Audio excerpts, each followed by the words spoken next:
Well, it's the latest attempt at regulating the internet. Now, we saw the public outcry over SOPA, but now a SOPA-like bill is being debated in Congress. SOPA was supposed to stop online piracy, but critics say the only thing it was stopping was online freedoms, giving too much power to companies, allowing them to pull the plug on sites that they think violates copyright laws.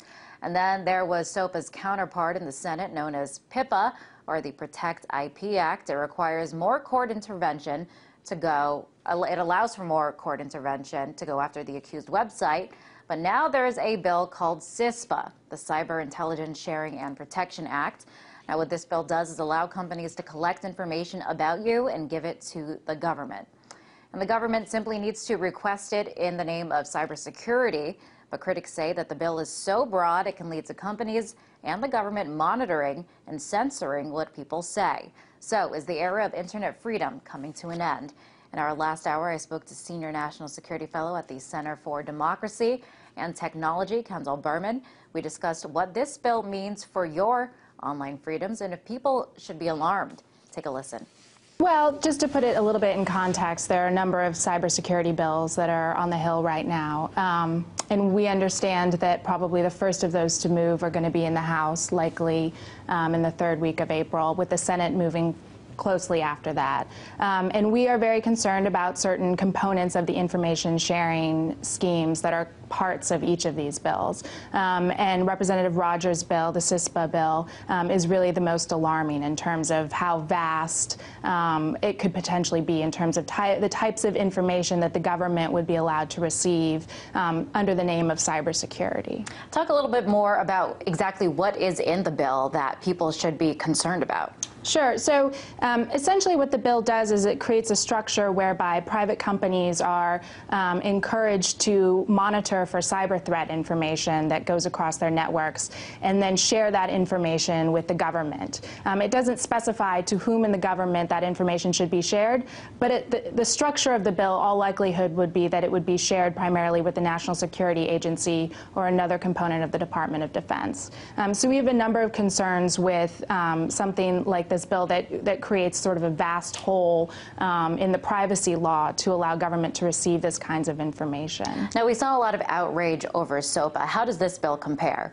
Well, I think one of the lessons that we learned in the reaction to SOPA and PIPA is that when Congress tries to legislate on things that are going to affect Internet users' experience, that Internet users are going to pay attention. And bills, like Congressman Rogers' bill, the information sharing bills on Congress, definitely could affect in a very serious way the Internet experience. And so, we know people are starting to notice. But do you think people are noticing as much? I remember there was that whole blackout with with SOPA and PIPA, where a lot of online sites shut down basically in protest to this. Do you think there is as much public awareness about this bill? Not yet, but I think that as things move progressively on the Hill, that we may see something that's like that. I think that the other components of cybersecurity have gotten a lot of attention thus far, but the information sharing schemes are extremely important to pay attention to. Now, up until now, the Internet has been pretty much unregulated, arguably, but some people disagree with this. Republican presidential candidate Rick Santorum is one of them. Let's take a listen to what he said about this. The Internet is not a free zone where anybody can do anything they want to do and trample the rights of other people. But the idea that, anything goes on the Internet, where did that come from? We're in America to say that anything goes. Now, that's interesting coming from a Republican who usually advocates less government, but in this case, when it comes to freedom of speech online, he's advocating more of it. But what do you make of his argument? Well, look, I don't know what Rick Santorum thinks of the cybersecurity legislation, but I do think that, in terms of his premise that the Internet is unregulated, that's not true. Just because you commit a crime on the Internet doesn't immunize you from liability just because it's on the Internet. And law enforcement has many tools to go after crimes that are committed anywhere, including the Internet. Now, what is the likelihood that you think that this is going to pass? Well, I'm not sure. I think that, no one knows right now. There's a lot of different movements on the Hill, but we take each bill extremely seriously, and particularly Congressman Rogers' CISPA bill. We take it very seriously.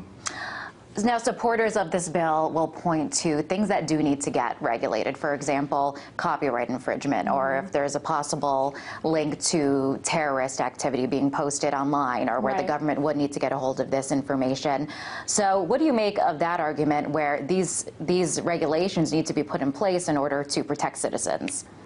Well, I mean, I think when you look at the purpose of cybersecurity legislation, we think that it could have huge benefits for people, and we're not against the purpose of an information sharing regime, so long as it's narrowly tailored. But when you talk about using information that the government receives that's purportedly for the purpose of protecting cybersecurity, and you're using it to, for law enforcement purposes or for national security purposes that don't have anything to do with cybersecurity, well, law enforcement has tools already to go after those crimes, and we very much fear that the information sharing regime that's related to cybersecurity could very much become a backdoor wiretap or a surveillance program by another name. So you're saying the danger then when it comes to this bill is that there's not really, when does it end? Will it go too far? There's not really any control, but because the language in the bill is so broad. That's exactly right. We have a lot of concerns with the breadth of the bill. If it was very narrowly tailored to information, that was very much related to cyber threat information,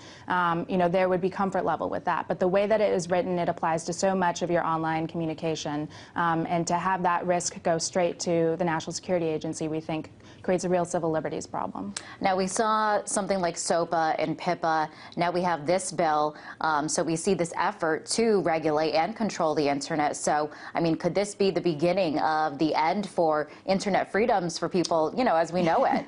Well, I don't know about that. I think, as I said before, cybersecurity, when done right and when done narrowly, could benefit everyone. But it needs to be done in an incremental way with a narrow approach. And the heavy hand that, current lawmakers are taking with these bills, it really is, it brings up real genuine concerns. And for people that are concerned about this and don't want to see the legislation go as far as it could, what can they do?